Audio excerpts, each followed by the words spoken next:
Oke, jumpa lagi dengan Edwin di channel analisis laporan keuangan. Untuk kali ini saya bahas SPTO 2025 Q4 ya, PT Surya Pertiwi. Kalau teman-teman ada analisis yang lebih lengkap, lebih akurat, langsung aja tulis di kolom komentar. Untuk SPTO kita langsung lihat ke riwayat pembagian dividennya dulu ya. Di sini ini IPO tahun 2018 ya, dan ini bagi dividen di tahun buku 2007 dan 18 dan seterusnya. Ya, ini adalah perusahaan yang baik, IPO yang berhasil, IPO yang berkualitas gitu ya. Salah satu lewat dari riwayat bagian dividen. Perusahaan itu wajib bagi dividen. Ya, kenapa? Karena perusahaan yang bagi dividen itu adalah perusahaan yang memang sudah terbukti profit dari bisnisnya dan juga punya kondisi keuangan yang sehat.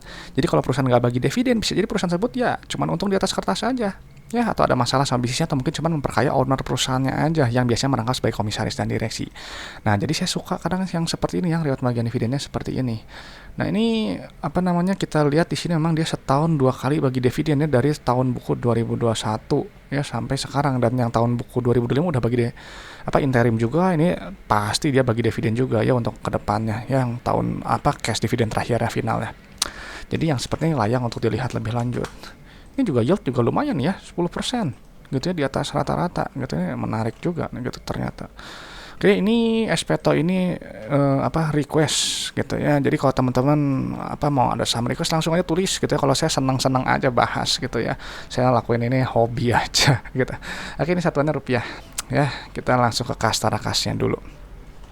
Oke, di sini kastara kas harus kita lihat karena kastara kas ini adalah jumlah uang yang ada di dalam dompet perusahaan. Jadi si uang kas ini punya fungsi untuk beroperasional, ekspansi, dan juga untuk bayar pinjaman ke bank. Jadi nilainya otomatis nggak boleh terlalu sedikit. Ya, nah untuk posisi kastara kasnya SPTO ini turunnya lumayan ya, turun 52%. 127 miliar. Kenapa nih turun? Nanti kita detailnya kita cek di laporan arus kasnya. Nah, sekarang kita lihat ke saldo labanya dulu di ekuitas ya, turun dulu yang ini nilainya ya. Nah, saldo laba ini harus kita lihat karena saldo laba ini adalah total akumulasi keuntungan yang telah dihasilkan perusahaan dari semenjak perusahaan yang pertama kali berdiri sampai sekarang 2025 Q4. Jadi si SPTO sampai 2025 Q4 ini telah menghasilkan total profitnya sebesar 740 miliar di luar dividen yang telah dibagikan. Perusahaan yang baik, yang sangat baik gitu. Kenapa ya? Saldo laba positif ya, dia bagi dividen gitu. Nah, sekarang kita ke ekuitas milik yang ini nilainya kita pindahkan dulu. 986 1634 615. Oke ya, di sini kita lihat untuk rasio saldo laba terhadap modal awal di 0,67. Artinya SPTO ini baru profit sebesar 0,67 kali modal awalnya. Tapi ingat ini di luar dividen. Ya, jadi ibarat modal 9 miliar telah profitnya 670 juta di luar dividen. Jadi kalau ini dividennya dikembalikan, dihitung ulang, ini nilainya udah di atas 1, udah balik modal. Gitu ya. Jadi kalau melihat rasionya mungkin yang di bawah 1 sebenarnya perusahaannya mungkin bisa dibilang ya udah mirip kayak Sido muncul. Ya, jadi udah cukup lah gitu, nggak usah ekspansi lagi.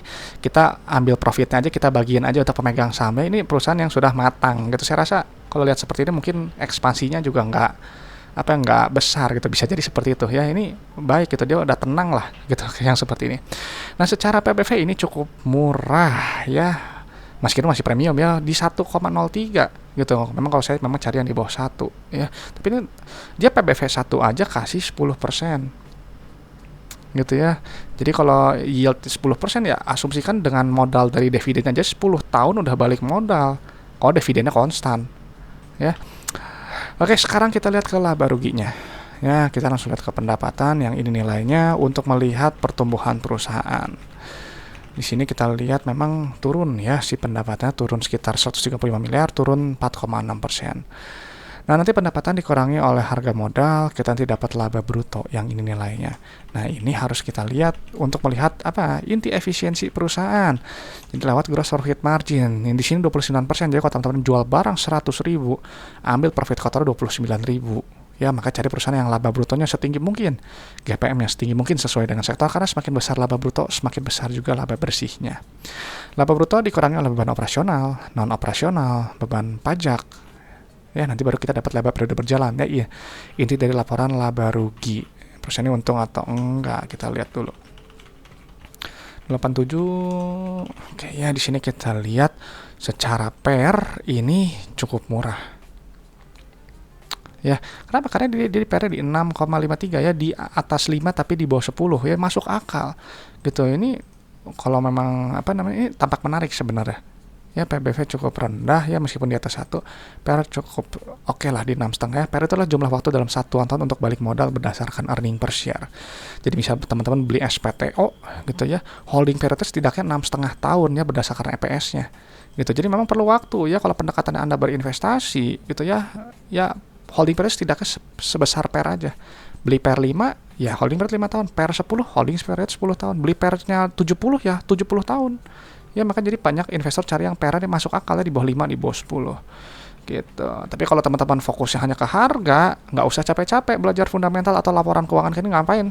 Kurang bermanfaat saya rasa gitu ya. Karena kalau mau apa yang fokusnya ke harga, pergerakan cepat, saya rasa mendingan teknikal atau bandarmologi ya, lebih relevan saya rasa. Oke, sekarang kita lihat ke penerimaan kasnya.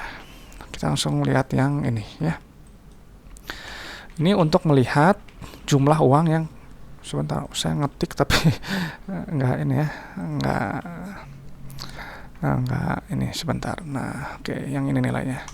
Nah, oke, kita lihat apa namanya, penerimaan kas ini untuk melihat jumlah uang yang customer bayar ke perusahaan ya. Nah, di sini kita lihat untuk penerimaan kasnya, ini ada salah ketik. Di sini kita lihat penerimaan kasnya turun ya 2,9% ya, karena pendapatan juga turun ya. Di sini turun 83 miliar. Nah, tapi si rasio penerimaan kas terhadap pendapatan ini bagus ya, dia 100%. Jadi customer bayar selalu full ke perusahaan. Gitu. Ini ciri yang baik ya, penerimaan kas yang baik. Nah, kas yang dikumpulkan ini punya fungsi untuk apa, aktivitas-aktivitas perusahaan ini ya. Sekarang digunakan untuk bayar operasional dulu, nanti kita dapat net CFO yang ini nilainya ya. Wajib positif ya. Kenapa? Gitu, karena kalau dia positif artinya bisnisnya menghasilkan uang tunai. Jadi uang itu nggak habis hanya untuk bayar operasional aja. Ya. Nah, cuman ini net CFO-nya ini turunnya anjlok juga ya, 65% ya, turun 288 miliar. Tapi kita lihat ke aktivitas ekspansi usahanya. Nah, ini kita lihat ya, ini di sini juga nilainya negatif. Ada perusahaan berekspansi atau dia memelihara aset produktifnya. Nah, cuman saya rasa di sini memang ya apa, CFO-nya mungkin turun. Nah, ekspansi usahanya juga dia nggak sebesar periode sebelumnya. Ya gitu. Jadi di sini turun 62%. Gitu ya. Gitu. Nah, di sini kita lihat, kalau di sini lihat ya, capex-nya turun setengahnya katakanlah gitu. Gitu, jadi nggak begitu ekspansif dibandingkan dengan periode sebelumnya.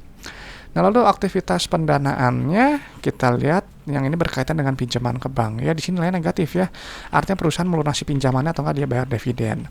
Nah, di sini kita lihat sebentar ya, di sini kita lihat kalau yang negatif kan dia pelunasan tuh ya, pembayaran dividen, negatif pembayaran dividen ya, pelunasan pinjaman tuh negatif ya, ambil pinjaman nilai positif ya, cari yang negatif seperti ini ya. Dan di sini polanya lihat nih, plus min dan ada penurunan kas tara kas ya, artinya perusahaan harus keluar uang dari dalam dompetnya nih. Cuman kalau kita lakukan adjustment dividen, ini lain justru surplus, kenaikan kas tara kas. Nah, SPTO ini dia nggak mau menahan apa keuntungannya sendiri, bagus gitu, dia bagikan aja untuk pemegang sahamnya lewat dividen ya. Jadi ini perusahaan yang pro kepada pemegang saham gitu. Ini sangat-sangat baik saya rasa ya. Cuman memang ya penurunan CFO yang mungkin berkaitan dengan operasional ya, ada beban yang apa, menggerus kas gitu, jadi net CFO-nya turun gitu. Karena ini kan penerimaan kasnya masih tinggi saya rasa ya, masih oke. Nah, cuman nggak apa-apa, ini cash flow segini saya rasa masih sangat sehat, meskipun yang sebelum ini sangat sehat sekali ya gitu, karena plus min dan ada kenaikan kas tara kas. Nah, sekarang kita cek ke aset lancarnya ya, untuk lihat resiko bisnis berdasarkan solvensi dan likuiditas ya. Kita pindahin dulu. Oke, satu lagi liabilitas jangka pendek 687. Salah ketik. Oke, Oke ya, di sini kita lihat untuk rasio lancar di 1,98 ya, kuat ya. Rasio kas di 0,17 mungkin nggak begitu apa, agak lemah sedikit ya. Cuman cash flow sehat seperti ini saya rasa nggak begitu masalah ya. Nah, untuk short term debt-nya ada utang bank jangka pendek, terus utang pajak, pembiayaan konsumen, utang bank, ambil 3 ini aja ya. Kita pindahin dulu. 333 687 233. Oke, 6 terus Oke, di sini kita lihat untuk total debt-nya turunnya jadi lebih terkontrol, tapi lihat nih, rasio cost of short term ini 1,48, utang depan mata 77,9 miliar yang harus lunas dari setahun, uang di dompet 115 miliar. Nggak ada masalah, bisa dengan mudah dilunasi, nggak ada masalah likuiditas di sini saya lihat. Ya, jadi ini rasanya mungkin saya rasa ini rendah resiko. Ya, ini bagus sih, cash flow-nya kuat juga. Oke, sekarang tunggu sebentar, tadi di 12. Oke ya. Nah, sekarang kita lihat ke liabilitasnya. Ya, yang ini nilainya untuk jangka panjangnya. 905. Oke, ya di sini untuk jangka panjangnya ini DR rendah ya di 0,49. Untuk long term debt to equity-nya di sini ada pembiayaan konsumen sama utang bank aja ya, dua ini aja saya rasa. Jumlahkan dulu.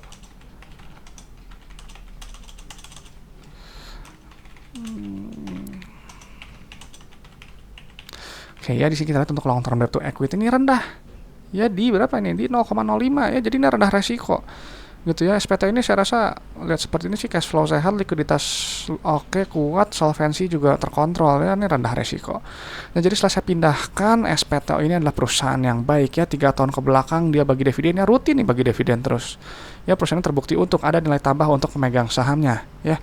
Dan dia udah bagi interim dividen juga ya. Lalu juga saldo laba positif telah profit 0,67 kali modal awal di luar dividen. Ini nilai udah di atas 1 ya, udah jauh, ini tinggi sekali pasti nilainya. Nah, secara PBV sedikit premiumnya tipis ya di PBV 1,03. Nah, terus pernya cukup murah ya di 6,5 ya, di atas 5, di bawah 10. Cash flow-nya tadi kuat, likuiditas oke, solvensi rendah resiko ya, terkontrol gitu. Jadi saya rasa perusahaan yang baik ya, tinggal masalah harga aja, cocok-cocokan ya, masih murah atau mahal ya selera teman-teman ya. Oke teman-teman, itu aja yang bisa saya sampaikan untuk SPTO ya, dan selalu saya sampaikan kalau analisis laporan keuangan itu hanyalah sebagian kecil dari fundamental, hanya menilai kinerja masa lalu ya. Jadi untuk prospek kedepannya teman-teman yang harus nilai sendiri, dan saya nggak bahas harga saham jangka pendek ya, naik turun saya nggak tahu ya, itu mah mekanisme pasar aja. Lalu untuk valuasi hanya pakai PBV dan PER. Ya, jika teman-teman ada metode valuasi yang lebih bagus, lebih akurat, pakai aja ya, karena valuasi itu sifatnya subjektif dan relatif berbeda untuk setiap orang. Dan itu aja, kalau ada pertanyaan dari request saham langsung aja tulis di kolom komentar supaya nanti saya respon ya, nanti kita bahas bareng-bareng. Oke, terima kasih sudah menyimak, semoga bermanfaat. Saya Edwin dari channel analisis laporan keuangan, sampai jumpa di video-video berikutnya.